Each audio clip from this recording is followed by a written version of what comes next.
Welcome in. It is, in fact, the boss and the gloss. I'm David Gow, the boss. Carla, how are you tonight? Well, it is October. It is sports everywhere I look, so it is good. Yeah, for those who don't know Carla, she never, ever, ever misses a sporting event.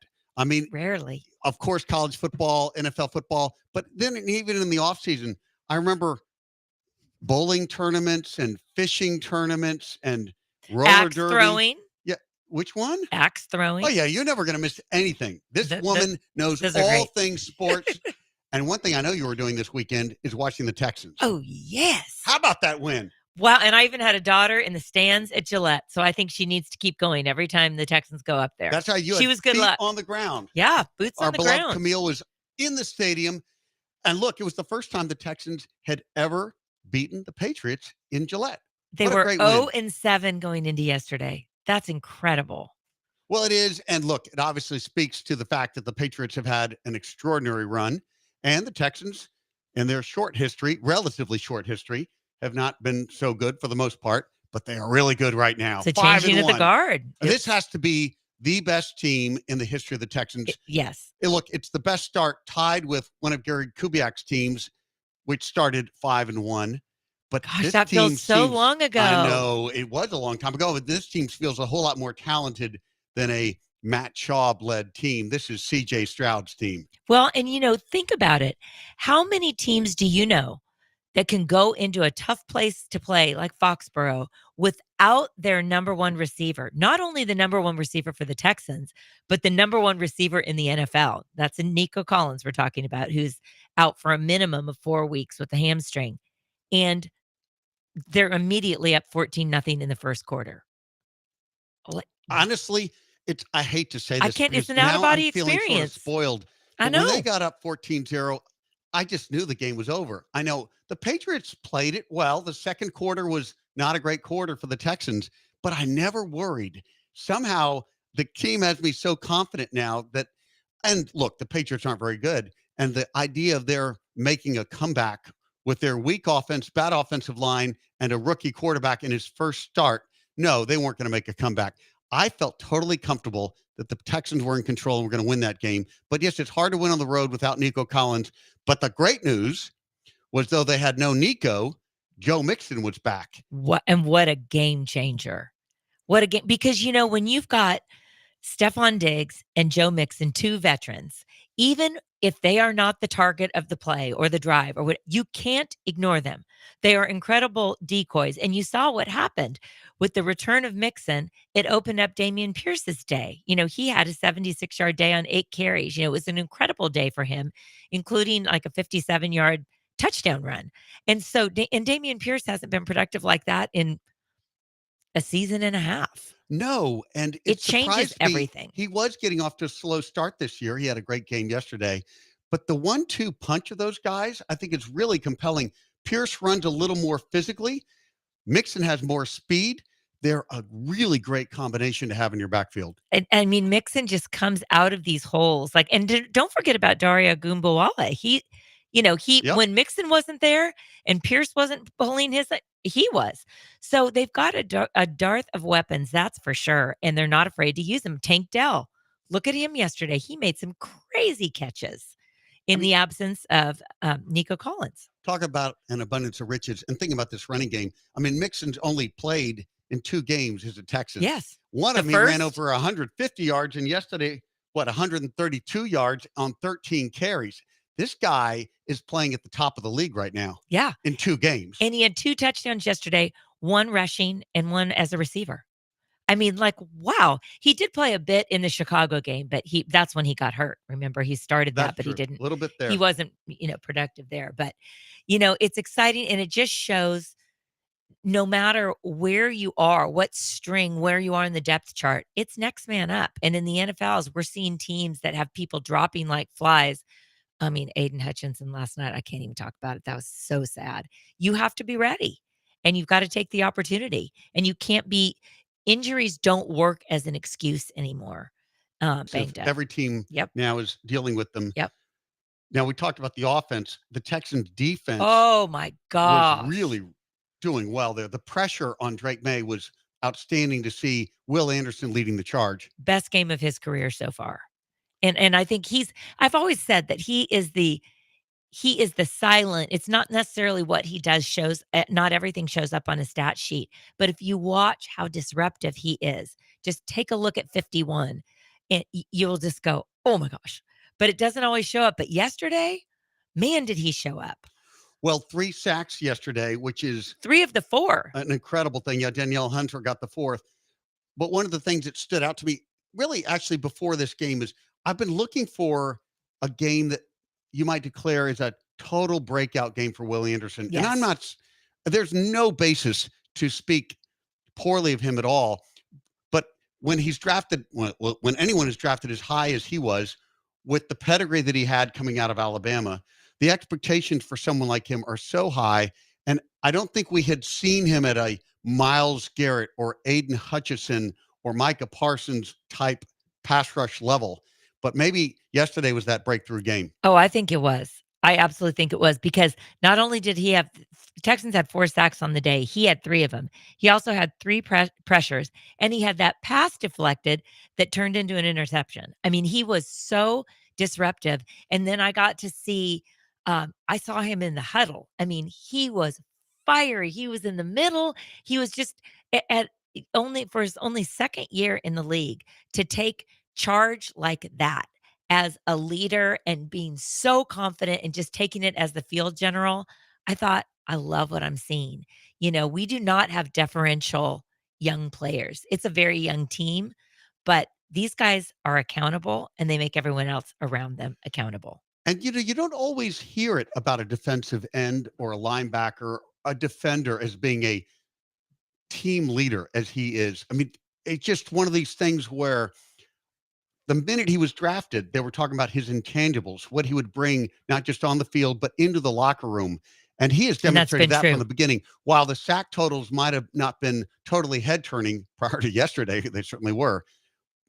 His presence on the team, when D'Amico Ryans has always spoken very highly of Will Anderson and what it means to have him on that team. Well, remember, he was drafted out of Alabama. He is a product of the Saban system. Yep. And we saw, you and me were in Indianapolis when Josh Jacobs was drafted to the Raiders. It was Oakland at the time. Yep. Josh Jacobs, this second running back, second string running back out of Alabama, not even the first option.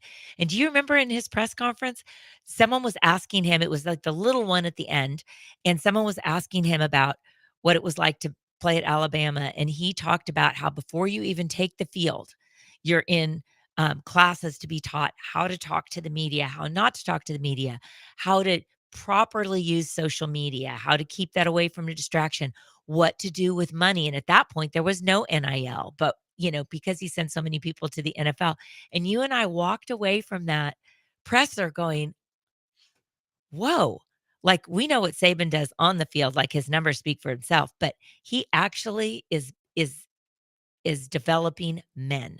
So when you get a player from Alabama, you get the whole deal, and which is what we have in Will Anderson.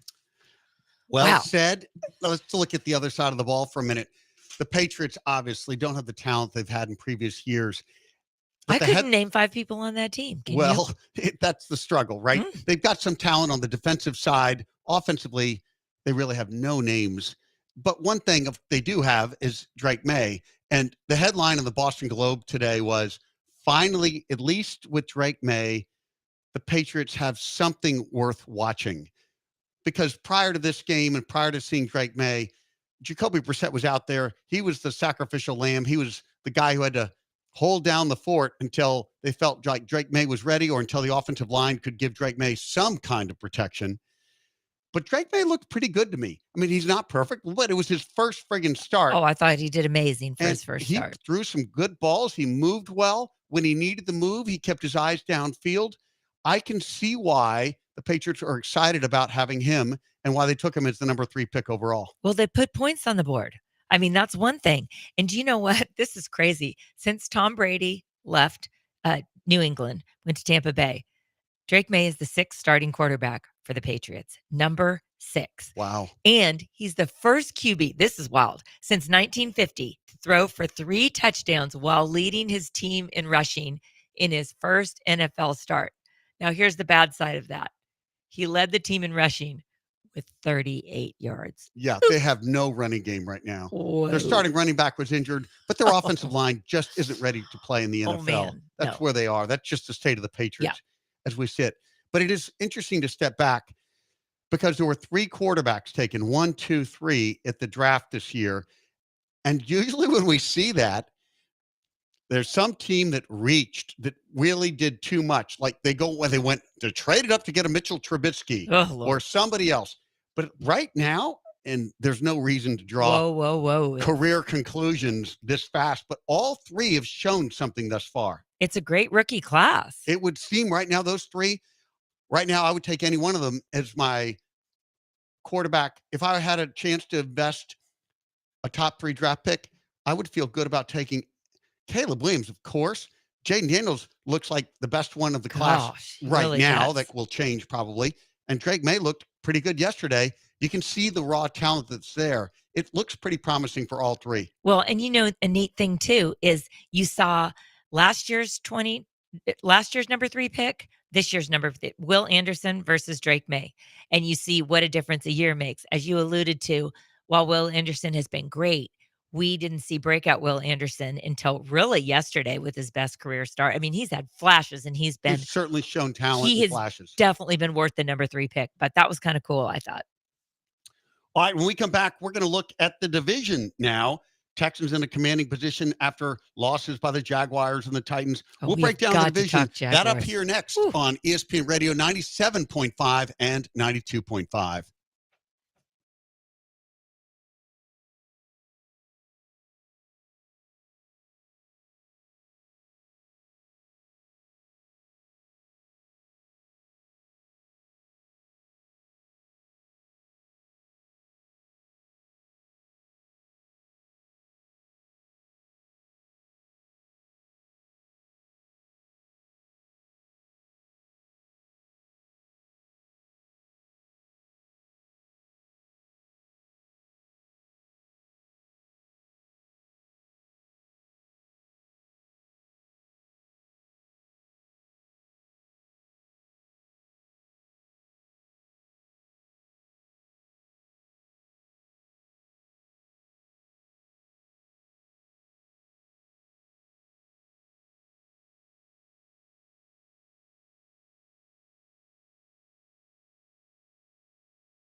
You're listening to The Boss and The Gloss on ESPN 97.5 and 92.5. Presented by Tony's. Tony's Restaurant, the city's top fine dining experience. From the Veritex Community Bank Studios, here's David Gow and Carla Dawson.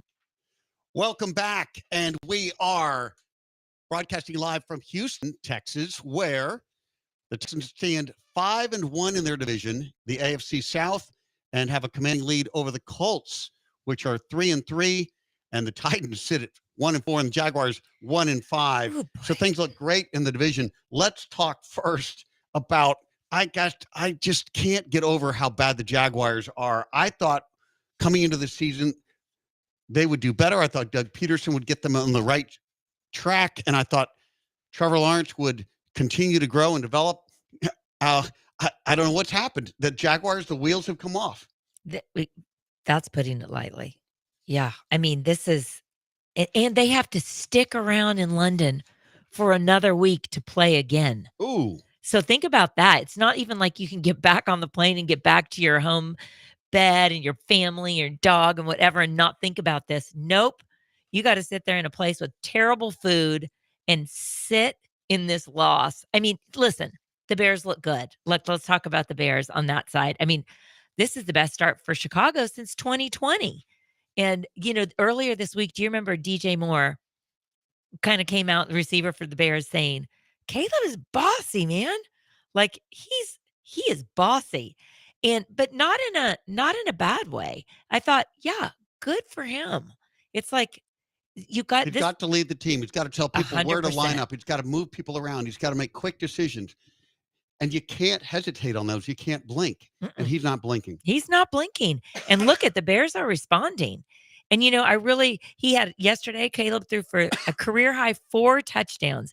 He was the only rookie QB, the great ones we've talked about, to get a W this week, which is huge. And he's the first number 1 QB ever to win 4 of the first 6 games. Did you see this happening? Well, I have always been a believer in Caleb Williams. Back when he was at Oklahoma, yeah, his talent just screamed off the field. You could see it. He was special. And then at USC, things were One year was great. Yeah, things weren't as easy there, but still the talent was what it was. And I always felt that USC, and I don't watch the USC program the way you do. For those who don't know, Carla's an alum. She's a Trojan. But my view from afar was simply the pressure to have to score on every offensive possession led him to force some things. Yes. The problem was the defense was so bad that he had to score every drive or they were going to lose. And that pressure will wear out an offense. In some sense, mentally, you just know you have no margin for error. And I think that had to hurt the cause a bit there. 100%. You're actually describing your Cowboys too, which we'll get to later. They put Dak in a situation where they've given him no running game, and no defense as it is. But you're exactly right, David, because Lincoln Riley brought a terrible defensive coordinator from Oklahoma to USC and Alex Grinch and kept him for 3 years. And do you remember at the end of Caleb's time in LA, he was crying after games, like, running into his mom's arms, crying, not wanting to shake the other team's hands. And there was all this haterade going on about he's a baby, he's not going to be able to handle the NFL. And my rebuttal was, the kid is 20. Okay. He's either going to be on a sticky frat floor drunk, or he really, really, really cares about what he's doing. And he is a competitive, really talented athlete. And we're seeing now he's taking the reins of this Bears team and saying, I'll put you on my back. Let's do this. He is a competitor. And I think hearing from DJ Moore, a veteran, unbelievable receiver, saying, dude is bossy. That's good. That's what we saw. The frustration with Caleb Williams at the end of his time at USC with Lincoln Riley wasting an incredible college career. It is interesting to contrast Caleb Williams with Trevor Lawrence, because really those two guys were both anointed as once in a generation type quarterbacks. I remember the excitement about Trevor Lawrence when he was coming out, and I felt it because physically he was so gifted and he led that team, Clemson, so well. They had such a great run with him. He was unflappable. And he just seemed like he had the complete package for the NFL. And his arm talent is amazing. Mm-hmm. And then the next once-in-a-generation quarterback was Caleb Williams. Really, I can't think of anybody in between that anybody would have raved about at that kind of level. And now here we sit several years in, and Trevor Lawrence looks like he's going to end up being fool's gold. And Caleb Williams, it's still very early, but thus far, he looks like he's the real deal. Well, I'm not sure. I think you're right on a lot of that, David. I think that Trevor last week and this weekend started to look more like himself. Like he wasn't the reason they lost. Yep. And yesterday, that's fair. Four different receivers dropped passes that were on the money. Yep. They were not crazy catches. So that isn't as much on Trevor. But I think what's going on in Jacksonville is Shad Khan at the beginning of the season said, this is the best team I've assembled in franchise history. That's what he said. That's the owner. Now, remember that Trent Baalke is the general manager and he is a Yahoo. But yesterday, after the game, safety Andrew Sisko was asked to sum up the feeling in the locker room, like what's going on in Jacksonville. And he says, quote, how should I say this? A lot of quit. A lot of quit. To say that publicly That's is awful. horrendous. You're right, because think about what's going on that's not being said publicly. If you are 6 games in and you're quitting, that this is on the coaching staff because you've lost your locker room. And I'm not saying it's Doug Peterson's fault, but what I did notice this week, David, in a couple of the post-game pressers, 2 coaches said this. Well, the NFL is a really hard place to win. It was Doug Peterson Right. and Nick Sirianni. Yes. To me, both those coaches are sitting on some hot booty seats. Yeah. And they both said the exact same thing. It is a hard place to win. I remember but Bill no one else O'Brien is saying saying it. that almost weekly when he was here at the Texans. Exactly. So what does that tell you? It's a true statement. Of course, Yeah. it is a hard place to win, but that's always You don't the have place, to remind anyone that. yeah, we you all know. stand on that when things seem to go awry. Right? Exactly. Okay. Exactly. Getting around the turn here in the division, Texans 5-1, Titans and Jaguars flailing. Colts beat the Titans yesterday. Colts now 3 wins, 3 losses, 2 games behind the Texans. Interestingly, though, the Colts, their 3 wins are by a combined 11 points.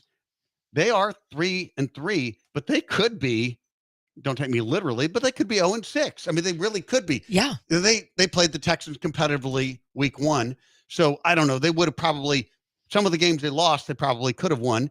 But here they sit, they're 2 games behind the Texans. Gosh, 11 points. It's amazing. What's that? The combined 11 points. Yeah, in combined, their- the very, their very wins. close wins. And look, Joe Flacco, give him a lot of credit. He is one of the great stories at Go, 39 Joe. years old, a modern day George Blanda. I mean, he looks so much better than Deshaun Watson. Why did Cleveland let him go? Are they crazy? Like, look at him. That a modern day George Blanda. I love that. Well, Blanda was sort of retired or place kicking, and then he would always come in late and Yeah. fix things up and come back Mr. around. Fix It. He knew what to do. Flacco, obviously a very savvy veteran all along the way. Now, on the other side of that, Will Levis did not have a good game Again. again. I mean, you know me. I am not a fan. I'll tell you what Will Levis has got. I'm going to give him some positive. Number 1, he has physical tools. Number 2, he has a mayonnaise commercial. Number 3, Counts for something. that's all it is. Don't you like He's got- mayonnaise? yeah, When was the last time you had a lot of yeah, mayonnaise? Okay, yeah, never can't go mind. there. But I'm saying that, he physically, he's gifted. He's not football smart. He's not football savvy. And he repeats the same dumb mistakes over and over again. He was 16 of 29 for 95 yards yesterday with a game-changing late 4th quarter interception that cost them everything. And Tennessee, sounds like the Texans, but the Texans are getting better. 11 penalties for 113 yards. Cannot do that. That's, I mean, you can't, and they barely lost 20-17.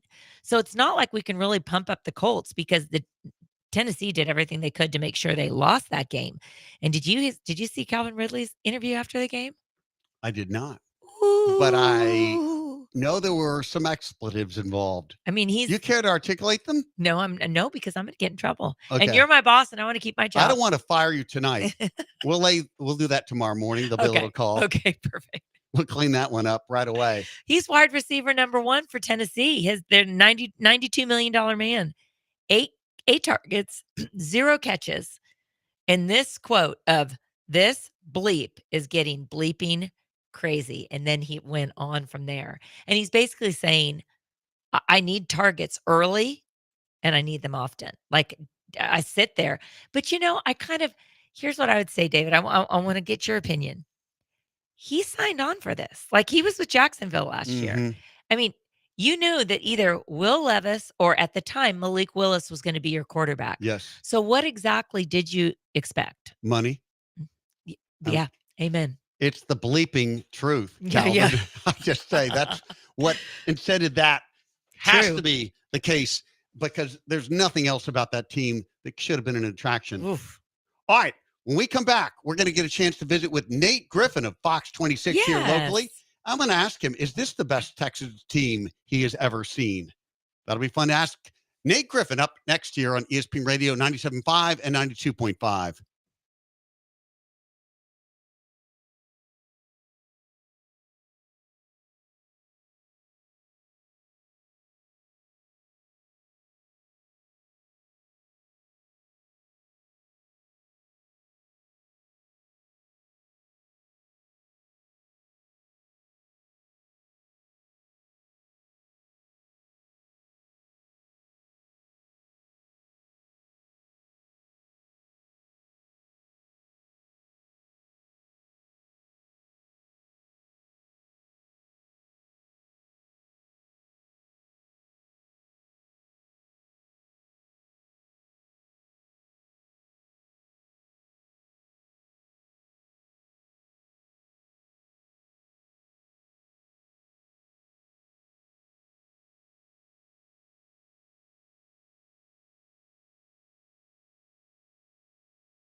This is The Boss And the Gloss. on ESPN 97.5 and 92.5. Presented by Tony's. Tony's Restaurant, the city's top fine dining experience. From the Veritex Community Bank Studios, here's David Gow. And Carla Dawson. Welcome back. And we do have an update. The Mets are leading the Dodgers 7-3. And In so the it looks- bottom of the ninth. Bottom of the ninth. It looks like the Mets will pull this one out. Shohei Ohtani at bat now for the Dodgers. But bottom of the ninth, 7-3, Mets with a secure lead. Joining us, though, now here on ESPN Radio is the mighty, the great Nate Griffin. Nate, welcome to the show. You're on with David and Carla. You know what? I have to live up to that. When you say mighty and the gray, oh my goodness, I'm like, oh boy, here we go. Hey, Nate, you got this. that was an abridged set of adjectives. I could have gone on and on and on. He's So the great great to be Nate. on. It's so great to be on with you too, David and Carla. How are y'all doing? We're better now, Nate. We got you here. Okay. I can handle that. It's so good to be on with you guys. You got all fancy. You got the face for TV. You know, David and I, we got the face for radio. So that's why we haven't seen you and you haven't seen us in so long. So lucky you. Yeah. I love radio. You guys know that's where I started. So That's my home, right. too. Yeah. That's before they discovered your face. That's And they right. put you on TV. All right, let's talk a little. Let's talk a little Texans here. Because Okay. it's actually fun to talk about them Yes. now. 5-1. The only other Texans team that started that was way back under Gary Kubiak. Are you ready to say this is the best Texans team in its history? I don't know yet. I would say that, you have a lot of great pieces on that squad. There's no question about the quarterback position. I think you could say C.J. Stroud is probably at this point beginning to be that guy since they're 5-1, because we really haven't had a dominant quarterback other than, if you remember, David Carr coming out of Fresno State, but he got beaten up so bad behind that weak offensive line. So I would have to just look at position by position and say that this is a really, really good Texans football team. When they go, I tell you what, if they finish the season 12-5, and that's my prediction, Right now, David and Carl are 12-5. They finished 12-5. I would have to say, regular season, yes. Now let's see what they can do in the playoffs. Fair enough. And Nate, you're talking about David Carr. I was looking yesterday, looking up his stats. He had 76 sacks. Oh, Yes. He holds the NFL record right now, but guess who's on pace to beat him? I bet you can Yeah. guess. another friend of the Texans Another franchise. former Texan. Yikes. Yeah, no question. I really hated that for David Carr, but unfortunately, that's when you have a new franchise that's, trying to get on the map and you're trying to sign some free agents and what have you. Those things are going to happen. But you look at this current team now, I think they have good footing. I think they're where they need to be. They have all the pieces in place.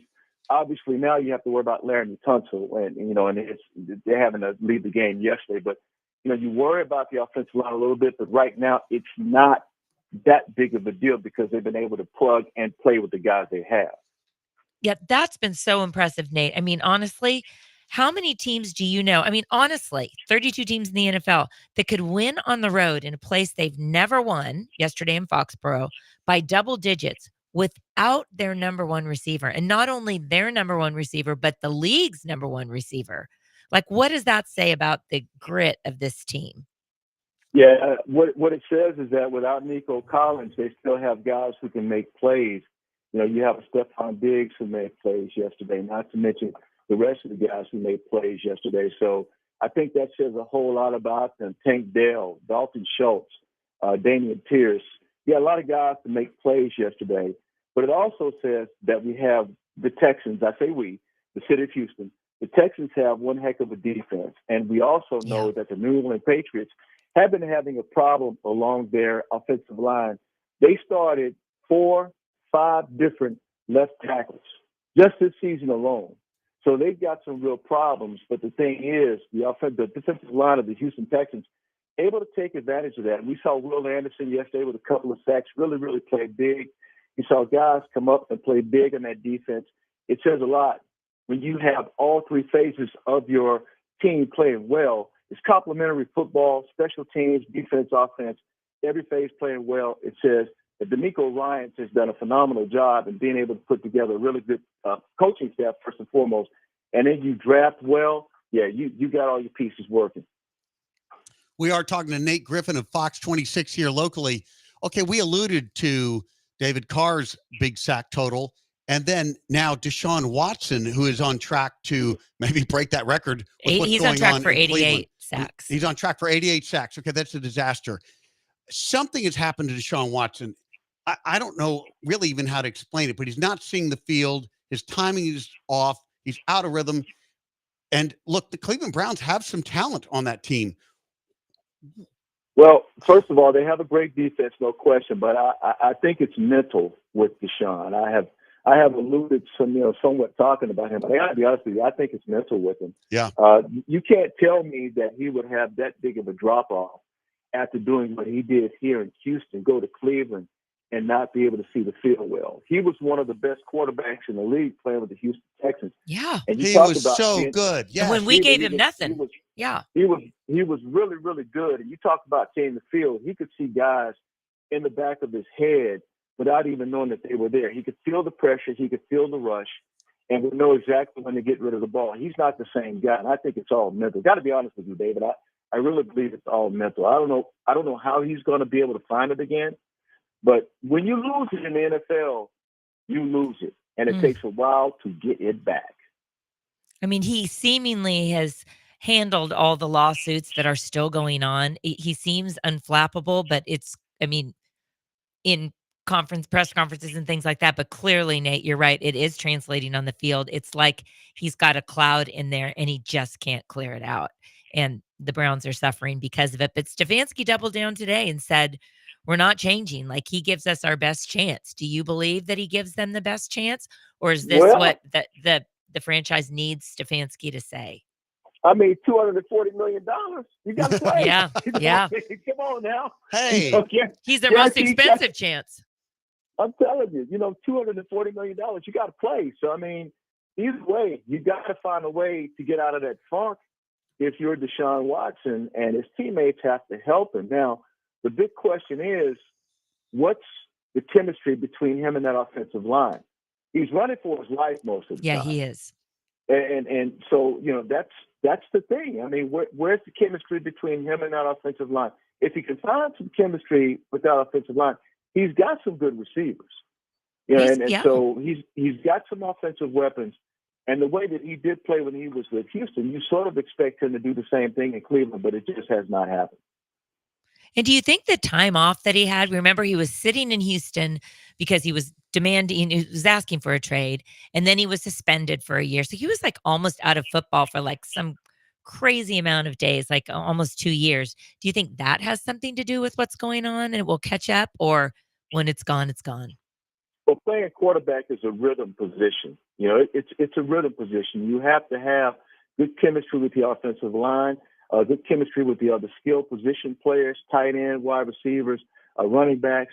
You have to have all of that. And if you don't have it and have not had it, and you never had it, that could be a problem. Then you go to a brand new team that pay you a lot of money. You still don't have the kind of rhythm that you need to have with those guys. And of course, if it doesn't work out in the locker room, you got some problems. So there's a lot going on there. And then not to mention the legal problems that he's had and that can certainly have an effect on you. I think all of this has had a huge effect on him. And certainly it's going to take not just some time, but a lot of patience. That's why the Cleveland Browns administration has decided that this guy's going to play until we make the decision that he's no longer able to play. So, it's not physical; it's all mental, and everything starts mentally with the quarterback. Everything starts mentally with most. So, got to be able to get out of that funk, and if not, it could be the other way around for him. We'll see what happens there. We're talking to the great Nate Griffin from Fox 26. Let's shift gears for a minute. I want to talk a little Astros with you. Alex Bregman today expressing his affection for the Astros fans. Thanking the city. Dang. There, you could almost interpret that maybe that he's thinking he may be elsewhere next year. What should be our fan expectations for Bregman? Well, as positive as I like to be, David and Carla, you guys know this. I'm the optimist at heart. If someone comes along and they offer him the kind of money that he's looking for, I think look, you're gone. Remember what happened with Carlos Correa? Carlos Correa was looking for more than $160 million. And his agent was able to get it for him. His agent was able to Boris was able to get the amount of money that Carlos wanted. He took off and went to Minnesota. It comes down to business. It comes down to whether or not there's loyalty between the Astros and Alex Bregman. And loyalty is how you pay me. That's what the loyalty is. It's no longer, well, I love you and you love the city and we love to have you here and all of your HEB commercials are great and maybe we can get you an additional sponsor. Obviously, getting him an additional sponsor would help, but it comes down to what the Astros are willing to do in free agency if they're going to pay him the kind of money. And based on history, if Scott Boras gets him the kind of contract from, let's say, the Mets or let's say the Dodgers, any big money market team that comes in and offers him the kind of money that he wants, I got a funny feeling he's going to be gone because he has a fan appeal. Now, whether or not what he did in Houston in regards to fan appeal will translate in New York with the Mets, I do not know. But I will tell you that he is well loved here. And I don't think for the sake of baseball and players coming behind him, you got to remember, those guys coming behind him, they're looking to him to make the right deal for them. And that's really the way it comes down to baseball or any other sport. Guys are always looking to make the right deal. And the guys behind them come in, just like Deshaun Watson. Deshaun Watson's deal opened the market for everyone, for every other quarterback. So you got to understand, whatever Alex Bregman does is going to have an effect on the rest of the market. And I can pretty much assure you he's not going to be that guy who says, I'm going to help to change the market. He should, but I don't think that's going to happen. I agree. And remember, Nate, like years ago, Francisco Lindor was the one that really changed the market for shortstops and big, long deals. That was him. Yes. And Yes. now look at him. He just won a game in the NLCS. But yeah, I think Scott Boras has been really a bummer for the Astros. Goodbye Garrett Cole, goodbye Carlos Correa, probably going to be goodbye Bregman. I'm going to start calling him Boris Acid. He's just Well, he's a well, thorn in my well, side. well. I mean, I hear you, but remember, he did get Jose Altuve signed to a deal. That's So true. It can be done. I can't be too hard on it, but I also understand how the market works. You don't want to be the Debbie Downer of the market, and Alex Bregman doesn't want to be that guy. And did you guys remember about a week and a half ago when he sent out that tweet? Yeah. Thank you, Houston. That was right kind after of the game. That's exactly right. That was kind of a sign to indicate, well, just maybe it might be over. Now I'm hoping that it's not. I don't want to be the Debbie Downer either of your show tonight. But bottom line, we love to have him here, but I think that the number's going to have to be competitive in order to keep him here. And I think Crane is still paying Jose Abreu. He's still Yep. paying Montero. And he's gave Josh Hader a big fat contract, which I've never seen him do before. So wow, we're not in a great spot here in Houston. But yeah, reality hits. Yes, it does. Well, the team that is in a great spot is the Mets. They defeated the Dodgers 7-3. They've tied that series 1-1. Who's your pick? Who's your pick for the World Series this year, Nate? David, you do know that I'm a born Los Angeles person, right? I did not. I'd forgotten that. Yeah. So you're going Dodgers. My first baseball game. My dad took me to Chavez Ravine. That's right, Chavez Ravine, to watch the Dodgers at Dodger Stadium at the age of 6. Oh my gosh. So yeah. So there you go. So I'm split between the Dodgers and the Astros. I live here now, so I have to go Astros. But I would love to see. I'm gonna be honest with you. I would love to see a Dodgers Yankees World Series. I would love to see that. Oh man, Nate, I grew up in California. My first game, I was 7 years old, Oakland Coliseum, the 72 A's, and watched them. I thought this is what they do. You just win World Series when you like your team. I saw them win in 72, 73, 74. That was my love for sports. That's where it all started. So I got a fellow California friend. We know it well. So you're Vida Blue, Goose Gossage, all those guys, huh? I mean, Joe Rudy, Campy Campaneris, Catfish Hunter, Phil Garner, Jesus Salou. I mean, that was what a lineup. Billy North. It was something. There you go. I didn't think Carla was born at that point. Well, 1972 and 3 and 4. Did I say was 7? I meant 1. Yeah, I was 1. She was just fresh out of the womb is how I see it. Hey, David, all you have to do is ask baseball fans about their baseball teams, and they'll tell you their age. That'll tell you their age. It's so true. I gave myself away, Nate. It's sort of an underhanded way to figure out someone's age, isn't it? That's exactly. It's not hard. It's very easy. Well, it's interesting because we've got the old radio dog, Craig Larson, here in the producer studio tonight.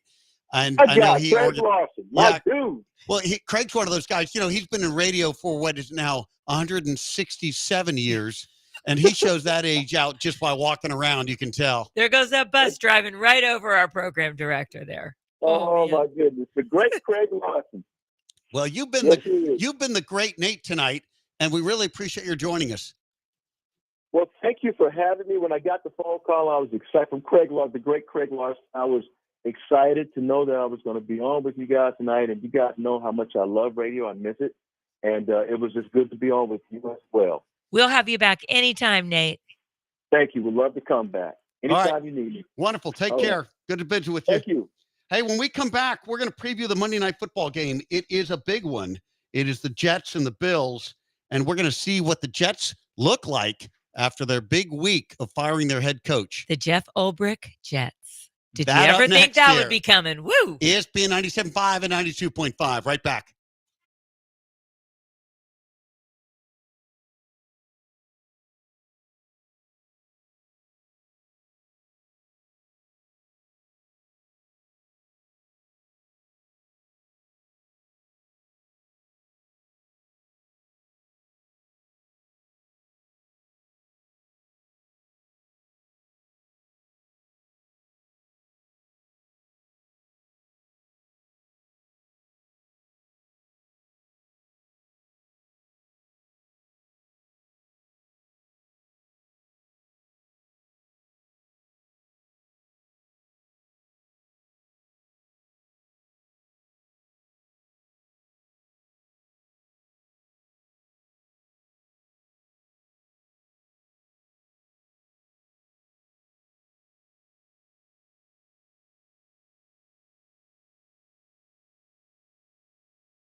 This is The Boss and the Gloss. on ESPN 97.5 and 92.5. Presented by Tony's. Tony's Restaurant, the city's top fine dining experience. From the Veritex Community Bank Studios, here's David Gow. And Carla Dawson. Welcome back. And Abigail, you picked an extraordinary song because it spurred Carla to start dancing here in studio. And when Carla starts moving, everything is better. The whole world suddenly gets right.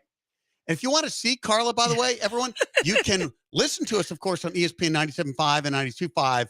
But there's a video streaming available. Go to our website, ESPN975.com, and you can watch the show there via live stream. Okay, but I have to ask you. Yes. Got to put you on the spot. Do you know what that song is called? Oh, yes. It was a show. It was a song that had a controversy around it because it was. Yes, there were two people who did it, and it sounded a lot like. Yes. But I'm having trouble with the name of that song. Okay, good job, boss. Okay, I'm going to give you a hint. Yes. And then you have to guess what team that played yesterday. Yes. And I'll give you a hint. They lost. Yes. Does this refer to? The song's called Blurred Lines by Robin Thicke. Blurred Lines. So I don't know who lost because of blurred lines, but there's certainly some bad losses yesterday. My Cowboys suffered a Bing, bing, bing, bing, embarrassing bing, loss. bing, bing. But why blurred lines with the Cowboys? Okay, I'm so glad that you asked. This is intel from Houston Next Level Fitness. Wesley and Joan that filled me in on this morning. Yes. Said, Carla, did you know? Because I was saying, I came in the gym this morning, it's a Monday morning chat. I have two words for you Cowboys fans. King Henry. That's all I have to say. But guess what? I realized, thanks to the intel from Wesley and Joan, Jerry can't afford King Henry because he's paying a blur technician. Do you know what that is? No. So AT&T Stadium has their own X Twitter account. And they do the attendance thing. And like yesterday's attendance was 93,000, blah, blah, blah. They did this week 3 with Baltimore and the home, which was also a home loss. And then the home loss yesterday. It's more embarrassing that this happened and the Lions fans found it, that the picture is of the beautiful AT&T Stadium with the big giant jumbotron, but the scores are blurred out.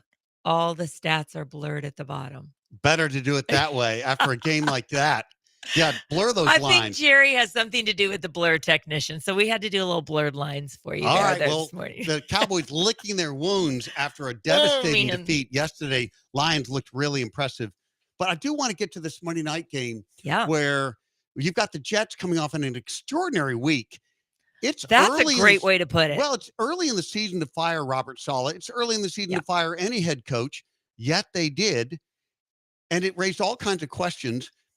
I mean, somebody is out there saying, no, they fired the wrong guy, that it wasn't Saleh's fault. It was actually Aaron Rodgers' fault. And then someone else will say, no, it's Nathaniel Hackett's fault. It's hard to break these things apart, but Saleh is gone now. Hackett has been demoted, and Aaron Rodgers will start a quarterback for the Jets tonight. So guess whose team this is? Aaron Rodgers' team. That's it. So bring it. Because you got what you wanted now. You're the man in charge. You're the one left standing. I'm wondering if you wanted Hackett to get demoted from the play calling. No. Because he has that history with Hackett. They were, of course, together with the Packers, and then he brought or insisted that Hackett come with him to the Jets. Hackett still on the staff. He's not been fired, but he will not call the plays this week. And maybe that's not a big thing because Aaron Rodgers calls a lot of plays from the line of scrimmage. But what's your analysis on the Hackett, Rodgers, and Saleh triumvirate there? I think that's a great question. I think this is a really confusing thing because while I don't believe that Saleh did enough as a head coach to keep his job, he was 20-36. His authority was undercut the minute Rodgers was signed. There was nothing that Robert Saleh could say or do to save his job at all. This was Rodgers' team at that point. Saleh is a former defensive coordinator for San Francisco, of all people, who went to the Super Bowl and had an absolutely number one defense in the league when Robert Saleh was there and still pretty much does.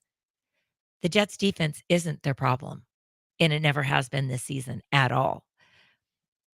The offense is the problem, and that's on Aaron Rodgers, and that's on Nathaniel Hackett. And I think I heard this this week that Saleh was the pink-slipped scapegoat for what's going on. Aaron Rodgers is a 40-year-old quarterback about to be 41 coming off of an Achilles injury that has not had a good season of football in several years. Nathaniel Hackett is a head-scratching hire as an offensive coordinator because the minute he left Mike McCarthy and then Matt LaFleur and Aaron Rodgers at Green Bay, he had the ugliest stint in Denver that was the stench is still there. And then Woody Johnson thought that was a good idea to bring him in. It wasn't Woody Johnson's idea. That was Aaron Rodgers' idea. And let me tell you something what I think is so interesting. Look who Aaron Rodgers brought with him from Green Bay 2 years ago when he signed with the Jets. Wide receiver Randall Cobb, who's gone now. Wide receiver Alan Lazard, still there. Tell me if you know these names. Safety Adrian Amos, offensive tackle Billy Turner, quarterback Tim Boyle, wide receiver Malik Taylor, center Jake Hansen, and offensive tackle Dennis Kelly. Who are these guys? And guess what? No one is on defense. One safety. What is Robert Saleh? What did they think he was supposed to be able to do? I think that the team was lost by Aaron Rodgers when he didn't show up to mandatory mini camp this year. You've come off a year that you didn't play. Wasn't his fault. He had an Achilles injury. But you don't show up and you put your coach in a position that he can't say anything about you because Woody Johnson worships the ground you walk on. It was an absolute mess. It was a bad look on Rodgers. It put all the coaches and the team in a bad position. This is no longer Saleh's team now. He's gone weirdly. It's Aaron's team. Show us what you got. It really did bother me that he didn't show up at the mandatory minicamp. It was weird. Because he does view himself as sort of a coach on the field. And if you're going to be a coach on the field, if you're going to have that kind of a role in dictating the offense, you've got to be there to help groom the team, get them all ready to go. And he wasn't there. It's not OTAs. It's not optional. Mandatory minicamp. And the look is bad and the message is bad. So I think this is just, it was shocking that it happened when it did and so early in the season. I think it is really smart to take the play calling abilities away from Nathaniel Hackett because that offense is predictable, sluggish, boring, you name it. It's been terrible. But, But it's a tough role. The new OC who's calling the plays has to deal with Aaron. He has to say, Aaron, this is what I want to do. And Aaron may say, well, I don't think we should do that. And then who's the tiebreaker? I mean, this is where it's so uptight, intense. At least with Hackett, I guess Hackett just rolled over and did what Rodgers wanted. And how did that work? Obviously not well. The irony, though, in the midst of all this drama and all the troubles they've had and the firing of a coach this early in the season, is if the Jets win tonight, they'll be first. They'll be in first the place in the AFC East with the 3-3 record. Bills stand at 3-2, so they're facing the Bills tonight. They're in the same division. This is a huge game for the Jets because if they lose, and a huge game for the Bills too. Well, it is. It really is. But I think more so for the Jets because look, the Bills could lose tonight and be 3-3 and still rally down the stretch and win the division. But if the Jets lose tonight, just the narrative, the noise, the anxiety around what Aaron is doing, who's doing what, how the team's going to play in a post-Saleh world, I just think it's going to be a lot to overcome.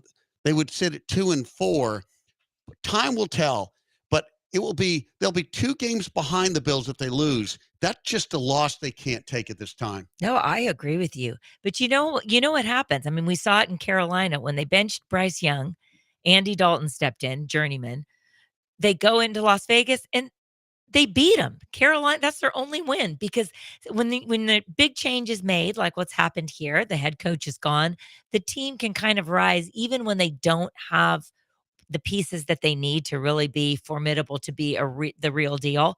They can rise up for the occasion. And so I think that Buffalo needs to be careful. This could be a trap game. On paper, Buffalo should win this. However, they've got a new head coach in Jeff Ulbrich. They've stripped the play calling duties from Nathaniel Hackett. Aaron Rodgers could, be the Phoenix rising tonight and do it all. And they could go back to being the Jets next week. So this is going to be a tricky game. I mean, the thing is with those Jets, and you talk about the Bills better be careful. The Jets still have a ton of talent on that team.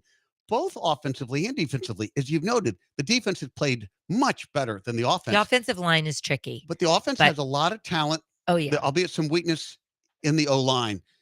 But you've also got a quarterback with a really quick release who should be able to process and read defenses very, very quickly. But he doesn't move as well. He does not move as well. Age and Achilles is going to do that to you, the two A's.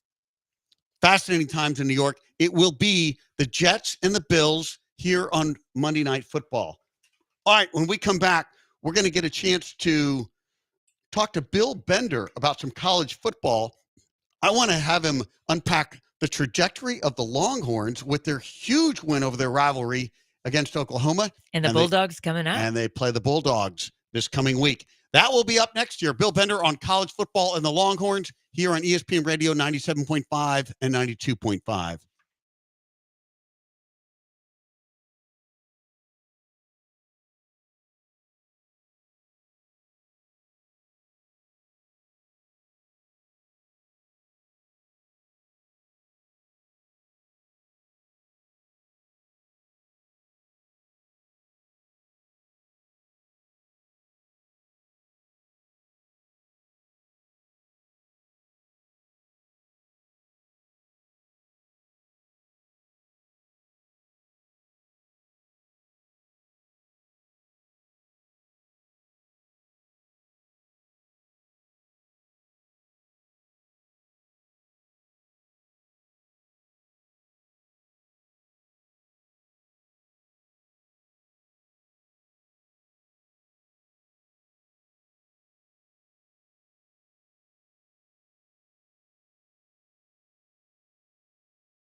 Welcome back, and we are waiting for Bill Bender to join us. He is with Sporting News Radio, Sporting News, and he writes all things college football. But while we wait for him, let's break down the weekend that was in college football. Obviously, locally here, the Longhorn Oklahoma Red River rivalry was a big deal, and boy, it was one-sided this year.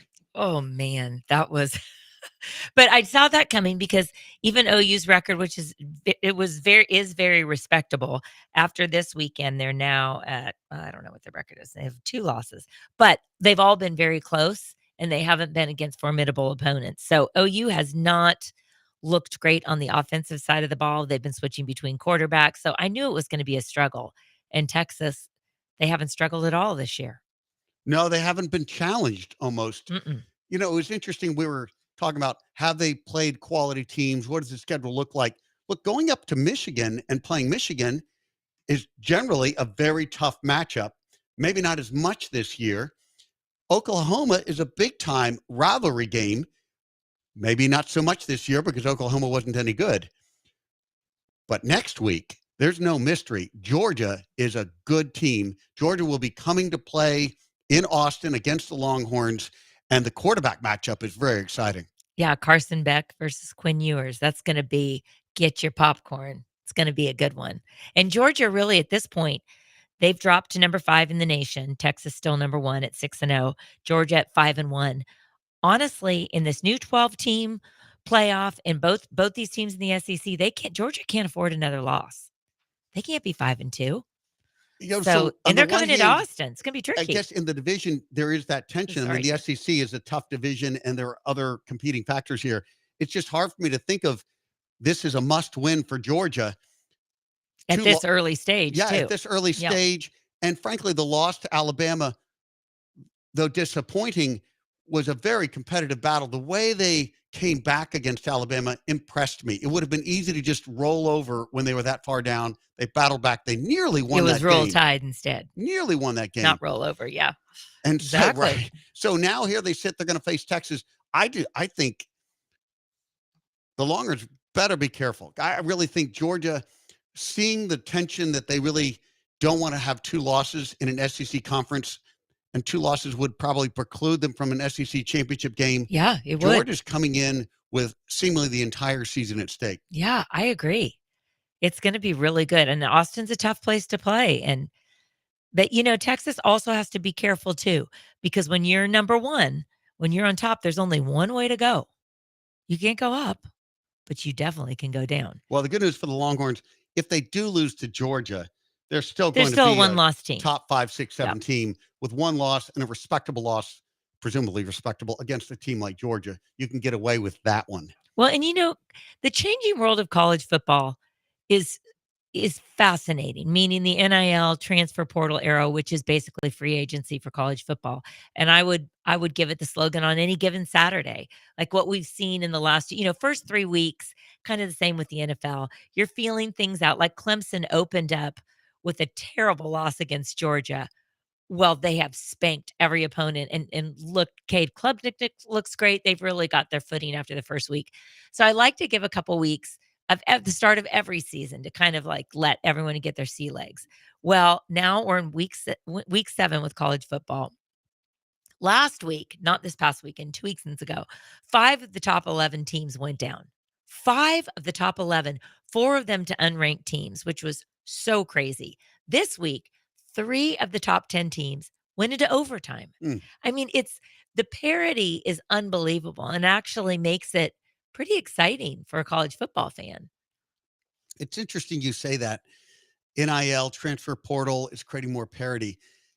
I remember when it was all coming about, there were 2 countervailing arguments. One said, no, actually, it will diminish parity. The argument being that the big institutions, the Longhorns, I thought could that too. pay more money and they would just buy all the best players, even if they couldn't recruit them. Look, in the old world, if there was some great 5-star recruit and you couldn't convince him to come to your school and he went to another school, well, then you could still go buy him a year or 2 down the road. But there was always the possibility, if you had the most money, you could accumulate the most talent, and it would almost be a self-reinforcing cycle where the good teams could get more money and therefore buy more players, which make them the good teams, and then seemingly parity would be shot. The other hand, of course, is Alabama often would have 3 outstanding receivers, 3 5-star wide receivers on their roster, and one of them wasn't getting any playing time. And so he's decided, I'm going to go transfer to another school where I can actually get on the field. And so it's diminished the depth. Isaiah Bond leaving Alabama, going to Texas. Guess who's their number 1 receiver? The collective's bigger in Austin. Yes, and it diminishes the depth of a team like Alabama, but enhances the overall roster of these 2nd or 3rd tier teams that are trying to get into the big mix. So as I guess it's shaken out, the latter has been a bigger impact. The notion that there's less depth, that these players at the bottom of the rosters can transfer over to other teams, go to teams like a Penn State, go to teams like in Indiana, where They would not have won that 5-star recruit in the recruiting wars. That guy would go to Alabama, but now they can get him to transfer over if that 5-star recruit's not playing at Alabama. And you used a great example. Indiana, Hoosier Nation is 6-0. Love them. Hello. What? Listen, Like it's cool. I and- love and it. Craig Larson declared before the show that Indiana would make the college Yes, he football did. playoffs. Yes, he did. We're going to hold him to And it. we're going to put that documented down because I'm not sure about that. There's a lot of football left to be played. And I still have trouble mentally thinking of Indiana in the top 12. I mean, 0 in the loss column. That's unbelievable. You can't I argue with didn't that. see that coming. I'm Right. going to tell you that right Right. now. But the tricky part too with this new age college football, the NCAA has not put enough, there's not enough boundaries around these rules. So everything's pretty crazy right now. Is that, you have to, as a coach, re-recruit your players every Mhm. year, which Every is why year. Nick Saban said, gee, bye. Don't let the good Lord hit you don't let the door hit you where the good Lord splits you. I am done with this. Like, I work so hard to recruit my players. I don't want to re-recruit them, Yeah. which you can't blame him. And in Saban's case, what does he have to prove? He's one of the best college football coaches ever. Yes, if you have to coach the recruit and re-recruit, he's the perfect guy to do it.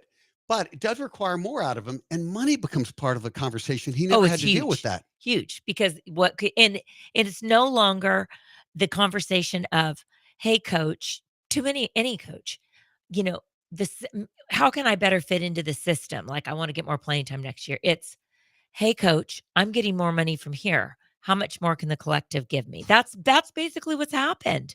It's so crazy. It's crazy. I guess the one silver, I don't really like that as a college football fan. No, I no. don't want the money to be part of this Right. consideration. I certainly understand why it was done for the benefit of the players, but I don't like it. I guess the one benefit might be that there's some players who may stay in college a little longer before going to the pros because they can make some money in the college years and they may stay around at least another season. Although that still is early to say whether that's going to be a trend or something that we can can we count on that? Can we think of a player to stay one more year because the money is available and he can hold off getting that big NFL signing bonus? I think it's to be determined. Well, and Jaden Daniels is a prime example. He played 55 games in his collegiate career. Yeah. With different teams, but nonetheless, that's incredible. Yep. And look how well that's translating to the professional level. I mean, he's still got a crazy completion percentage. He's got the Washington Commanders being relevant and someone we talk about, and he is must-see TV. He did not shy down in the big lights of Baltimore yesterday facing Lamar Jackson, but that is an example of someone who stayed in college for quite a long time, and it's Bo Nix, another doing one. well. Now, he's Yeah. not off to the start that Jaden Daniels is off to. he changed But schools too. There's Yeah. something to see in Joe Bo Nix. We'll see what happens with Peyton coaching him up. He might get there. It'll be interesting. Dylan Gabriel, of course, has bounced around a ton. He had a great season at Oklahoma a year ago. Now he's had a great season at Oregon, or he's off to a great season, and had a great win over Ooh, Ohio State man, yesterday. that was big. That was big. An instant classic. But I saw, upset Ohio State. I'm like, wait, upset? There's number 2 and 3. Like, Well, what noted. kind of Yes. upset are you Yeah. looking Right. at? But yeah, that was big. I mean, Dan Lanning could not control himself. Yeah. So, and that's a huge win Mhm. because even though Oregon is now a member of the Big Ten, when you have had your whole life in the Pac-12, it's hard to think of beating a Big Ten team, especially the top of the Big Ten, and that's Ohio State as being one of them, one of the big dogs. Well, a great weekend in college football. And when we come back, we're going to unpack the NFL again. I want to ask you, Carla, do you now see the NFC North as the best division in Oh football? my God. They look loaded right now. Whoa. All right, Locked that up and next loaded. year. It's ESPN Radio 97.5 and 92.5.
You're listening to The Boss And the Gloss. on ESPN 97.5 and 92.5. Presented by Tony's. Tony's Restaurant, the city's top fine dining experience. From the Veritex Community Bank Studios, here's David Gow. And Carla Dawson. Welcome back, and we are talking all things NFL right now. And one of the most impressive divisions in the NFL is the NFC North. Every team above 500. Okay, you got the Vikings at the top. They're 5-0 thus far. The undefeated Minnesota Vikings, followed by Detroit Lions, 4-1 after a big win last night against the Cowboys at home. Then you've got the Bears at 4-2 and the Packers at 4-2. So all four of those teams with winning records and showing well. I mean, look, we talked about Minnesota. They had the bye, so there's not as much to say about those Vikings. But Sam Darnold's playing well. That defense is exceptional. All things are coming up roses for the Vikings right now. Detroit, a dominating win of the Cowboys. The roster's loaded with talent, but they've lost Aiden Hutchinson, and that's a huge setback for that huge. team. It's When you huge. think about the stars on their defense, Aiden is well above everyone else. He the is number a 2 standout overall guy, pick last year, maybe the best defensive player in the league. 2 years ago. Yeah, no, he really is. So it's not only a loss for Detroit. I mean, it's just an overall loss. I don't know. Next man up can't fill that guy's shoes. No. He's that incredible. Right. And that was a really sad He's a guy who might situation. get you 15 sacks this year. Anybody else they put in there is going to pale in comparison. And he's a field general. You know, being 2 years removed from being drafted, he commands that defense. He's really powerful for them. So it's really going to be a sad miss. But I did hear today that they're saying he may be able to return this year. Wow. That would surprise me. It would surprise me too. Like, because he didn't even go home with the team last night. He was immediately in surgery in Dallas, did not go home with the team Mhm. after the game. So And it's always hard when the media is speculating on the prognosis of players. Did that come from media speculation, or was there really an opinion? no, it of- was the Lions camp. Oh, that's interesting. Isn't that interesting? Well, I'm just thinking about, remember when Aaron Rodgers declared he was going to come back from an Achilles tear last season in the middle of the season, which was really only Aaron Rodgers was saying that. Not even the media was Yeah. speculating on that. Well, but the Aaron's media ran always with it. he's got to be in a headline, so that's why he Well, says that got crazy him a things lot of like that. headlines, Yeah, didn't it did. Okay, did. so there's Detroit 4-1. The Bears at 4-2, and we've talked about the impact of Caleb Williams and how they're starting to run the ball better, which certainly helps Caleb Williams. Oh yeah, It gets that Bear offense going, and then the Packers at 4-2 as well. Packers looked outstanding yesterday. Jordan Love lit up that offense. and you know this is crazy. This is the first time this division, the NFC North, in NFL history, that a division has had at least a 75 winning percentage in 6 games. 75% winning percentage, and all the members, every single one of them, has at least 4 wins through 6 games. Okay, That's astounding. it is astounding. And we're living in a world where all 4 could qualify for the playoffs now with the new rules and such systems. But I don't think all 4 are going to make it. And particularly as they all have to start playing each other, they'll beat each other up a little bit Well, that's a good record-wise. point. That's a good point. But of those 4, the one that drops off to me is the Bears. I just think they're not ready yet. They're certainly not as far along as the Packers, the Lions, and the Vikings at this point in the development. And do you think Eberflus has anything to do with your decision? Do you feel like he can continue to develop them? I mean, I was calling for him to be like gone in the beginning, and I'm looking like a fool. He's doing a great job. What do you think? I think it's a little early. I mean, he's had Okay. some ups and downs, and a lot more downs than ups, frankly, in his head coaching career with the Bears. Now, you give Caleb Williams that offense, and all of a sudden the offense has a whole lot more options and possibilities. I mean, the talent of Williams is so exceptional. The arm talent, the ability to move around. The dual threat part for He has yeah. everything going for him. But I do think they really need to run the ball. They need to take the heat off it. It's just unrealistic to expect Williams to carry the offense week in and week out. It's too much to put on his shoulders, given who he is, given where he is in his development. They've done that to Patrick Mahomes in Kansas City. There were seasons when the receivers weren't really ready, when the running game was Or struggling. there were injuries or whatever it was. And yeah, Mhm. Patrick Mahomes had to really carry that team. Sometimes there was at least a part of last season when it seemed like the only offense they had was Mahomes to Kelsey. That's been many seasons. And they overcame that. I don't think the Bears with Williams are ready to do that. Williams is not ready to carry that team that way, maybe someday. So that's why I see the Bears as the one team in that group that falls off.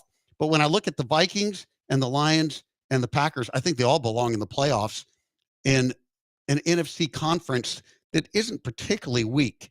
I mean, it isn't particularly strong. I mean, every division has these question marks. I mean, in the NFC East, think about coming in, everybody would have said, well, the Eagles are the favorite, Sure. followed maybe by the Cowboys. Yeah. Yeah. And then, shoot, the Redskins or the Commanders and the Giants were given no real credibility. But what a difference Jaden Daniels has made on behalf of the Commanders. So, anyway, in each division, there's something there. But when we look at the NFC East, when we look at some of the other divisions, the NFC West, it's just like, I mean, the NFC West, I would have thought, oh, that's the 49ers division for sure. But the 49ers are not doing And well. the Seahawks and the Rams and all those teams All are those struggling. teams are struggling. Yeah, it's so true. I think it's interesting in the NFC North. Listen to the quarterbacks. Sam Darnold, Jared Goff, Caleb Williams, Jordan Love. Those are youngsters. There's no Russell Wilson in there. There's no Kirk Cousins in there. There's no Derek Carr in there. This is the coming uppins. These are the next generation that are coming. Obviously, I think that's really cool. I like it. To your point, there are a lot of really talented up and coming quarterbacks in the league right now. We talked earlier in the show about the 3 quarterbacks taking the first 3 picks this year. All 3 of those rookies are showing well. And then you've got second-year quarterbacks like C.J. Stroud, who's showing well. So, yes, I would say that, there are years when, or there have been years when people have worried, oh, does the NFL have enough quarterbacks? Are there enough quality quarterbacks to run 32 teams? That's still an open debate. You can still look at some teams and say they don't really have a quality quarterback. But there are some really good, young, talented quarterbacks in the league right now that sort of project to be the replacement for Tom Brady and Aaron Rodgers. And if you go back a little further, Peyton Manning, there are some really good young guys stepping into these new roles. And I love that you bring up the 1, 2, and 3 of last year. Jaden Daniels put his Scott Washington on the map. Obviously, Caleb Williams, who we're talking about here in Chicago, is coming along beautifully, getting better every week. And then Drake May, I mean, the first look we really had of him was yesterday. And while it was a 20-point loss to the Texans, he was able to put up 21 points against a very, very tough defense. So I think there's a lot of promise there. And I can't think of the last time when 1, 2, and 3 looked this good. Yeah. No, I agree completely. Good year. All right, let's shift gears and look at, it was the Eagles beating Deshaun Watson's Browns Gosh. in a close game. It was 20-16. And look, the Eagles were getting back some of their injured players, and they were coming off of a bye week. It would have seemed like this was the week when then with A.J. Brown and Devontae Smith both back, that the Eagles could fire on all cylinders. But it was a bit of a struggle yesterday against the Browns. I honestly think you're right. Devontae Smith came back. A.J. Brown came back. Those are great. I mean, that was really necessary for Jalen Hurts, and his turnovers were much less. But you know what? I think the problem is from the top down, and it's Nick Sirianni. And I hate to say that because I think he's a great guy. I really loved him the year that he took them to the Super Bowl. He was a very popular coach that year. Very. Everybody seemed to not, well, they had to respect the season that he put together because he took him to the Super Bowl, but they liked him off the field too. There was this mojo around him there were a lot of positive vibes about Nick Sirianni, but it feels like that bloom is gone. I think that bloom is gone. And you know what? Jalen Hurts is a class guy. He's a man of few words. He doesn't say much. But when he is asked about Nick Sirianni, he does not give a definitive "we're fine." It's you read between the lines. It's not that hard to figure out. They're not on the same page. And guess what? Howie Roseman, you are brilliant. You've done a great job drafting. You've done a great job putting together this team. It is now time to say, that's enough, Sirianni. We're on our second set of coordinators since you all showed up in this Super Bowl against Kansas City. That's not working either. The offense looks stale. Jalen Hurts is turning the ball over way too much because they're not mano a mano. And Nick Sirianni, I'm sorry, he has to go. He used that same line that Doug Peterson used, which was yesterday. It's really hard to win in the NFL. I mean, they won. At least he won. Peterson lost, of course. But, it's against a 1-5 Cleveland where Deshaun Watson, it was his second game, was 0 touchdown passes. 0. He was sacked 5 times. He has a league high 31 sacks. He's on pace for 88. I mean, listen to this, David. So, what I'm saying is, yes, the Eagles got to win, and you've got to take care of business and beat the teams you're supposed to beat. But this team is so bad. So, Watson's EPA, which is expected points added per pass play, ranks 590 out of 592 quarterbacks who started the first 6 games of a season since 2000. Wow. He's 590 of 592, and the Eagles barely beat him. And here's the okay, this is crazy. 2 things that I thought, "Uh-oh, I think Nick Sirianni's in trouble." Number 1, he practically shaved his head. Why would you do that during a bye week? You know how I feel about changing your appearance. Joe Burrow should not have dyed your hair because look what your struggle bus you've got right now. Same thing, Nick Sirianni. Why Well, did I you might go just buzz comment. yourself? I don't think you've changed your hairstyle during the course of our show. I have So not. at least you practice what you preach. That's right. But Sirianni did It's change girl his hair. talk, is it? He changed his hair, and then he brought all 3 of his adorable kids, they are adorable, to the presser yesterday. I'm like, "That's a smokescreen." He don't wanna answer questions because while they did get the win, it was not pretty, and he was talking about did you see the press conference? I didn't see the press conference, but I thought you were going to go to the fact that he was yelling Oh, well, fans there's at that. the end of the game. Look, there are 2 things. You can never win yelling at the fans. They always get the last No, word, and right? it's Philly. And it's the Philly Hello? fans. I'd be afraid someone would be meeting me in the parking lot after the game. But you do not fight with Philly fans. It's just bad form. And why are you even stooping to the level of the fans? You're the one in the head coaching seat, and they're saying fires. They want you fired, whatever. Just go out and win. Beat them with wins. I mean, they did get a win yesterday. I'm talking like they didn't get a win, but it wasn't great. And I am worried if I'm an Eagles fan, and I do love the Eagles, but they don't look good. No, they struggled a bit. All right. We're going to move along because we're going to have Chad Finn join us. Chad Finn has a new book on the Boston Celtics. Well, If you you're are an going to NBA love fan this. and you love the history of the Celtics, it'll be Chad Finn up next year. We'll talk to him about his book. You're listening to ESPN Radio 97.5 and 92.5.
You're listening to The Boss and the Gloss. on ESPN 97.5 and 92.5. Presented by Tony's. Tony's Restaurant, the city's top fine dining experience. From the Veritex Community Bank Studios, here's David Gow. And Carla Dawson. Welcome back. You are listening to the Boston the Gloss, and we're delighted to say that we are being joined by Chad Finn. He writes for the Boston Globe, and he has a new book out called The Boston Globe Story of the Boston Celtics, 1946 to the present. Chad Finn, welcome to the show. You're on with David and Carla. Hey, David and Carl. Thanks for having me on. How are you guys? Well, we are great. Tell us about the book. Is it now out and available on Amazon, or what's the timing of the release? Yeah, it's out. It came out October 8th. Available in fine, not so fine bookstores near you, Amazon, all the usual places. Fantastic. All right. You are talking to a person who grew up really enjoying the Celtics. I had family in Worcester, Massachusetts. I went to Williams College. I've been up in that part of the world, and I've read the Boston Globe religiously. By the way, one of the most iconic sports sections ever. Think of the guys who came out of it. But we'll get to the writers in a minute. I want to ask you about the Celtics history, because when I think about the Celtics, and it's not fair to say it this way, this discreetly, but the Bill Russell era, the Larry Bird era, the Garnett Pierce thing, and then And this now the current Tatum Brown team area. with the four. When you look at those four different eras or championship teams, which do you think holds the most special place in the heart of Boston fans? Oh, that's a great question. It's probably the 80s. I mean, we have, I'm totally biased because I was a teenager when Larry Bird, Kevin McHale, Robert Parrish, the big three, won in 81, 84, and 86. 86 is on the very short list of the best single season teams in NBA history.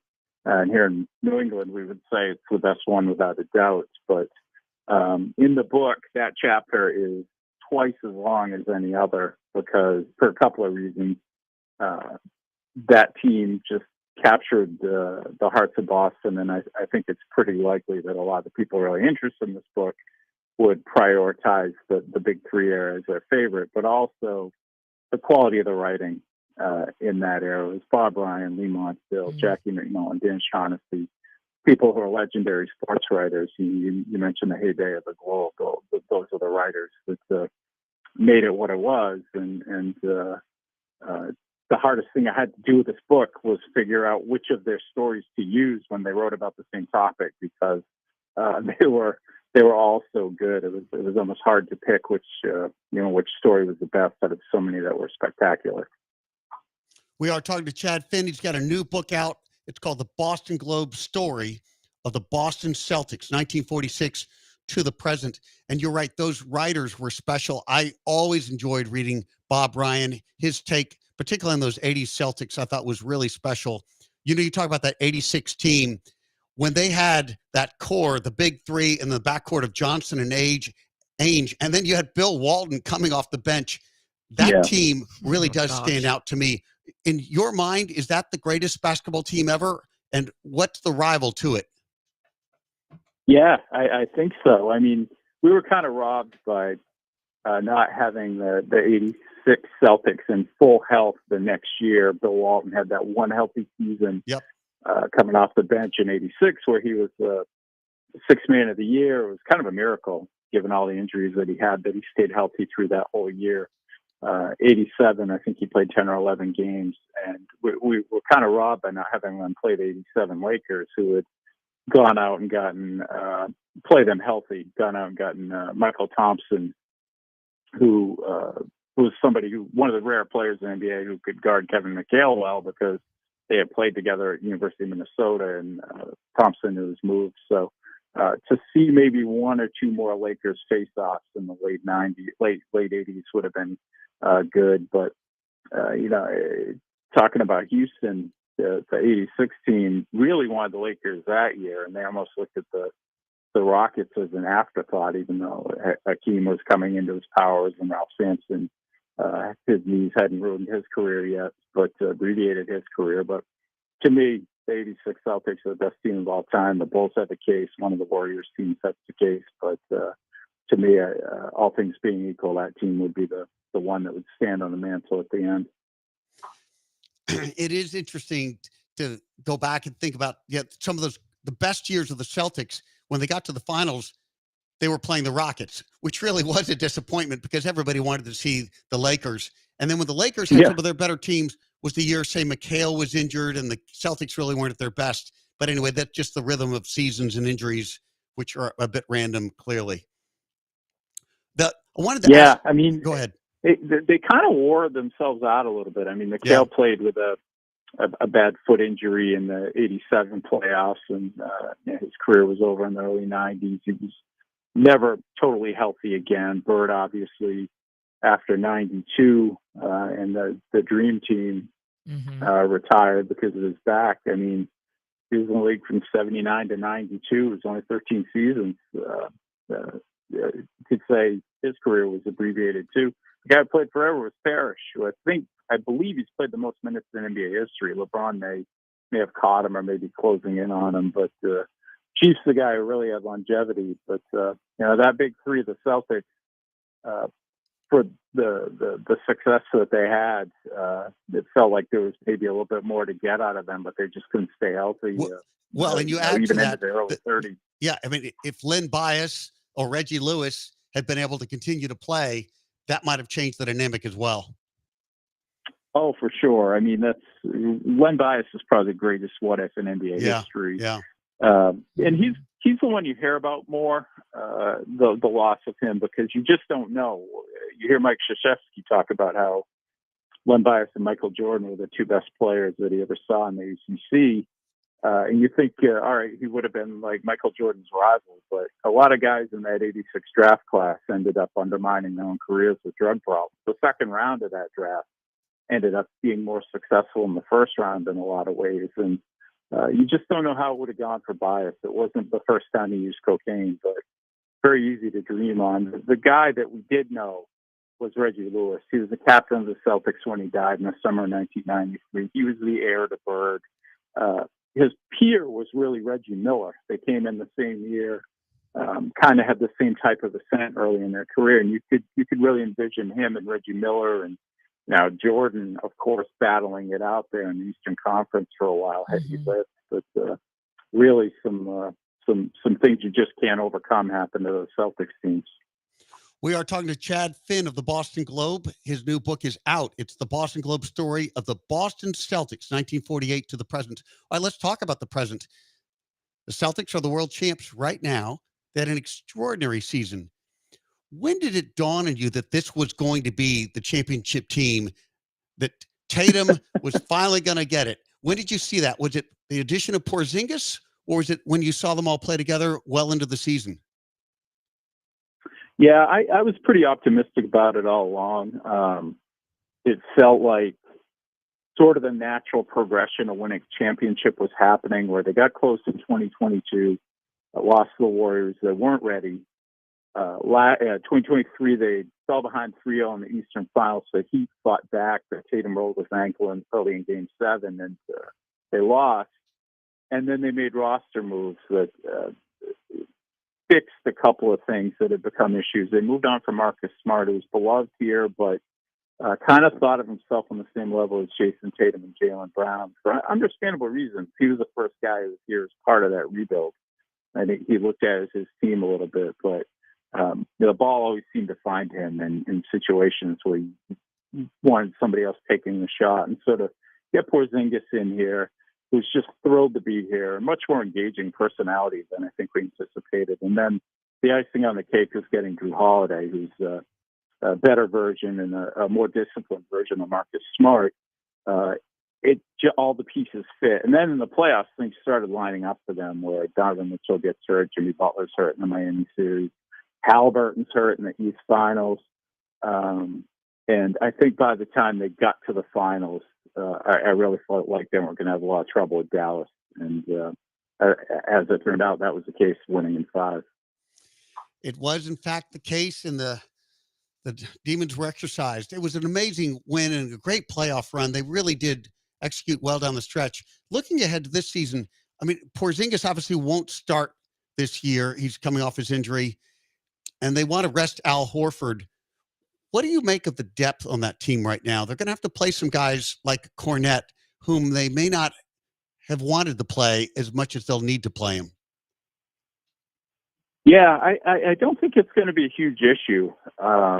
Unless Horford gets old overnight, he will be 38 this season. So you don't know, but he looked like Al Horford last year and played great in the finals.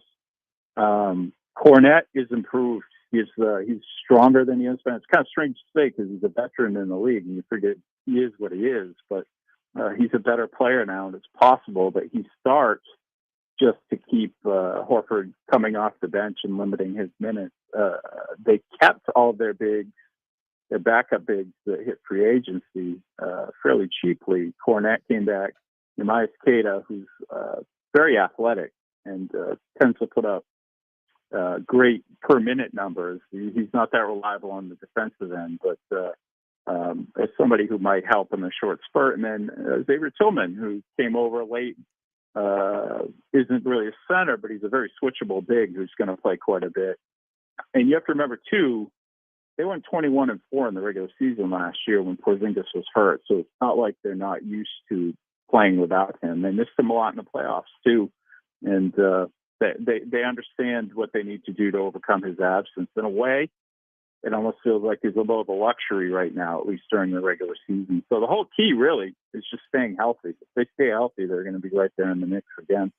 Well, it'll be fun. They start with the Knicks next week. And, of course, the Knicks may be their biggest foe in the East to contend. We'll see. It'll be great fun to watch. Chad Finn, thank you so much for joining us. For those who did not hear it, he's got a new book out. You can read it. It's called The Boston Globe Story of the Boston Celtics, 1946 to the present. Chad, thanks so much for joining us. Hey, thanks so much for having me.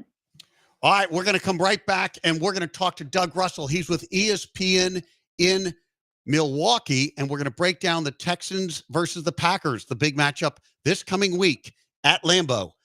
That up next year on ESPN Radio.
This is The Boss And the Gloss. on ESPN 97.5 and 92.5. Presented by Tony's. Tony's Restaurant, the city's top fine dining experience. From the Veritex Community Bank Studios, here's David Gow. And Carla Dawson. Welcome back, and we've been waiting the whole show for this. It's Doug Russell joining Ended us. with a bang. Yes, he's the sports director for 97.3 The Game in Milwaukee, and he's also host of Packers Game Day. Doug, welcome to the show. You're on with David and Carla. Thank you so much for having me. Always a pleasure to be on with you guys. Yes, we've had you before, and it's great to hear you again. And, of course, we've got a big game coming up this weekend. It's going to be the Texans visiting you guys, the Packers, at Lambeau. Are you guys worried about our Texans? I mean, I want you to be scared of us and afraid of what we're going to do to you. Well, champions fear no one. Let's just get that Okay. right out the gate here. Listen, I love it that the fact that the Texans are good because I love the fan base. I love the city of Houston. I love my time in Houston. I loved everything about Houston, and Houston deserves a great football team. And Houston got a very, very good football team last year in year one of the DeMeco Ryans era, and they're 5-1 this year. They look fantastic, and I think it's going to be a fun game on Sunday. And at the end of the day, that's all I want. I just want to have a fun game between two really, really good football teams. And two teams that are on the up and coming, because I agree with you, Doug. I think, yeah, the Texans are looking good, but they have not played their best ball yet. And what would you say about Green Bay? Do you think they're still waiting to play their best ball? And they look fantastic after that 34-13 beatdown of Arizona yesterday. I think they played some very good football in spurts, Carla. I think that they didn't play their best game against Philadelphia in week one, but that was week one, and it was a one-score loss. And it was on a in neutral Brazil. site. Yeah. Slick gas. There's a lot of things that went on in that game. I think that they played pretty well against Tennessee, but that was also with their backup quarterback, Malik Willis, because Jordan Love had to miss a couple of weeks after spraining his knee at the end of that Philadelphia game. I think they played terribly in the first half against Minnesota. The Vikings, a great team. They're 5-0. They're coming off a bye. Should be a great game between them and the Lions coming up on Sunday. But they played, I think, their best football in the second half of that game against Minnesota. Against Arizona, they get up to a 24-0 lead. They let their foot up off the gas pedal a little bit, and then they reassert their dominance. I think in spurts, they played really, really good football, but I don't know that we've seen their best football yet, and they may need to show their best against Houston on Sunday. Well, I would say Houston, I think what you just described in Green Bay is very accurate for what we've got in Houston. And both teams are young, and both teams have young coaches, which is kind of fun. So I think it will be a good matchup. Doug, I have to ask you, I got to get down and dirty about this one. Nathaniel Hackett. Can we just talk about that a minute? He has been on a downward spiral since leaving Green Bay. Denver was a disaster, a certified disaster. The Jets, apparently, disaster too. What gives? Let me hear it. He had success with the Packers and Aaron Rodgers. After that, I don't know. It's a very good question. I was never necessarily sold on Nathaniel Hackett as a head coach. I know that his father was a head coach in college at USC. That didn't go very well. No, it didn't. He was an okay offensive coordinator with the Jets, and now his son has been demoted as the offensive coordinator of the Jets. It might just be the fact that Aaron Rodgers is a peculiar guy with some peculiar thoughts about some peculiar things, and sometimes that, is something that rules the day, and it just might. And it's always buyer beware when you're getting a peculiar guy. But Woody Johnson, the Jets owner, was so desperate for a Super Bowl, and he's still so desperate for a Super Bowl that, if you bring in somebody who's got a ring and 4 MVPs, sometimes you just let them run the show. You want to know how desperate they are, Doug? Do you know what they're wearing tonight for Monday Night Football, the Jets? I haven't even seen the game yet. I had a remote appearance, and I just got back home to my home office just right before Abigail called. So I don't even know what they're wearing tonight. They're pulling out the jerseys from Joe Namath's Super Bowl year. That's what they're wearing tonight. Desperate times call for desperate measures. Wait, well, I mean, at least Joe Namath won a Super Bowl with the Jets. That's right. They got the one lonely trophy. I mean, it was in 1960 something, something, but there's that. Yeah, that's right. Well, listen, when Rome is burning, change the uniforms because that'll solve everything. We are talking with Doug Russell. He's the sports director for 97.3 The Game in Milwaukee, and we're previewing the Texans matchup against the Packers this weekend. You know, one of the things we were talking about, Doug, just reflecting on the Packers, because here in Houston, we don't think about the Packers a whole lot. Obviously, we will this week. But the Packers were roundly criticized for drafting Jordan Love when they drafted him. It's always hard on a team whether they wait too long to draft their next quarterback or they draft too early their next quarterback. It seemed the Packers drafted Jordan a little bit on the early side, given that Aaron was still playing at a high level. But now in hindsight, when we look back at it, it looks like a very good pick. Jordan Love is playing at a really high level. Sure. And the peculiar guy that I just talked about Mhm. also sat for 3 years behind his predecessor, Exactly. another guy who happens to be in Canton, who had a pretty good run in Green Bay, also played for the Jets as well, which is kind of peculiar in and of itself. But I don't know if it's a formula in Green Bay, but it was 15 years to the day. You can look it up, to the day that Aaron Rodgers was drafted at number 24 by the Packers, still with Brett Favre, with good football, still left to play. He still played another 5 years, 3 of them with Green Bay, actually 6 years, 3 in Green Bay, and then 2 with the Vikings, 1 with the Jets. 15 years from the day that Aaron Rodgers was drafted, that's when they drafted Jordan Love. Also in the crazy. first round, also in the 20s. And the same feelings kind of crept through, kind of what you're talking about, that, you know, why are we drafting a quarterback? We already have a quarterback. I don't know if that means that other teams around the league are going to let their guys sit for 3 years. Sometimes you need it, sometimes you don't. I think C.J. Stroud needed to sit for 3 years, but some guys just mature differently in the NFL. And Aaron Rodgers was successful after sitting for 3 years. Jordan Love so far has been pretty darn good after sitting for 3 years. So, I mean, it's a philosophy. I don't know that it was ever intentional, but yeah, it's worked out, and I don't think anybody in Green Bay is complaining about it. And I want to ask you, of course, I have to go back to the telenovela that, Aaron Rodgers can bring. So he brought them a Super Bowl, obviously, but his departure was full of all kinds of drama, as you have alluded to, Doug. Do the fans, had the Packer faithful feel about him? Do they miss him? Do they? No, they don't miss him. Okay. Okay, good. So they don't want him to do well in New York. That's what I want to hear. I don't know that there's disgust or hatred or anything like that, any bad feelings about Aaron Rodgers. They don't miss the drama. They don't miss Okay. the nonsense, because after a while it just got repetitive and old. I think that when he does retire and he says some nice things about Green Bay, you're going to see the fans say, all right, that was a pretty darn good run that we had. Don't forget, when Brett Favre first came back to Green Bay wearing a Vikings uniform, I was standing on the field at the time. He was booed as loudly as I've ever heard anyone else in that stadium ever be booed. And then just a few years later, less than 5 years later, 60,000 fans paid money in July to watch him walk out of the tunnel, say a few words, wave his hand to the crowd for 10 minutes, and then walk back out into the aisle or into the tunnel. 60,000 fans paid money in July to sit in Lambeau Field to watch the guy that they just booed. So Packers fans are a different breed. When Aaron, all is said and done, and Aaron retires, whether he does well in New York or not, I think Packers fans will remember the good times and, not talk about as much of the some of the more challenging times, shall we say. Well, it'll be fascinating this week. I don't know. Is there a gambling line we to talk about? Who's favored here? Packers at home must have a little bit of an advantage. I would think so.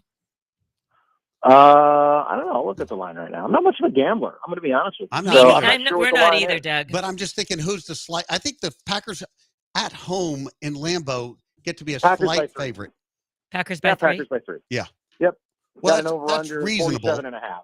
in an outside stadium versus an indoor in Houston versus Green Bay. So Yeah. there's a lot. But I'll in tell you what, the Packers Texans Yeah. have a lot of weapons. Your defense better get ready.